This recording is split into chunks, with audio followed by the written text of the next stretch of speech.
जिला मुख्यालय स्थित चंबल मुक्ति धाम पर एक भावुक और प्रेरणादायक खबर सामने आई है। 85 वर्षीय वृद्ध मां के निधन के बाद उसकी अधेड़ बेटी ने सामाजिक रूढ़ियों को तोड़ते हुए पुत्र का धर्म निभाया और मां का अंतिम संस्कार कर अंतिम विदाई दी। मृतक कमला देवी के कोई पुत्र नहीं थे। उनकी 3 बेटियां हैं, जिनमें रीता सबसे छोटी है। रीता ने बताया कि 14 साल पहले उनके पिता का निधन हो गया था। इसके बाद परिवार की जमीन पर ताऊ के लड़कों ने कब्जा कर लिया। मजबूरी में वे अपनी बुजुर्ग मां को ससुराल चितौरा गांव लेकर आईं। बीते 5 वर्षों से मां की तबीयत लगातार खराब चल रही थी। वह चारपाई पर थी और चलने फिरने में असमर्थ थी। बेटियों ने पूरी श्रद्धा और सेवा भाव से मां की देखभाल की। सोमवार को कमला देवी का निधन हो गया। उनकी अंतिम इच्छा के अनुसार चंबल मुक्ति धाम पर बेटी रीता ने सनातन और वैदिक पद्धति से चिता को मुखाग्नि दी।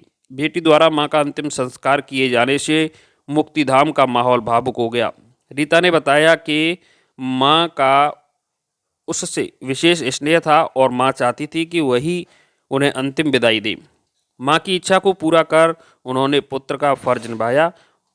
आगे भी वैदिक रीति से सभी क्रियाकर्म संपन्न किए जाएंगे। औंडेला की रहने वाली हूँ। चितौरा ससुराल है, चितौरा में ब्याही थी। पति का नाम विनीत कुमार शर्मा है।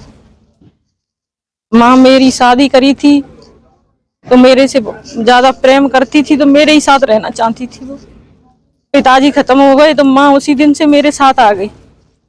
कम से कम 12, 13, 14 साल हो गई उनको मैंने ही सेवा की थी। अब तो वो 5 साल से खाट में थी, तो खाट में मैं ही सेवा करती थी। मैंने ही रखी है। मेरे पास से वे कहीं जाना नहीं चाहती। मुझसे कहती थी बेटा मेरे को चम्मिल ले जाना, वहीं पे दाग देना, और तू ही दाग दियो बेटा, ते संग रही हो तो तू ही है मेरी। तो आपके कोई भाई वगैरह? भाई मेरे है नहीं कोई। हम 3 बहन थे, मैं सबसे छोटी हूँ।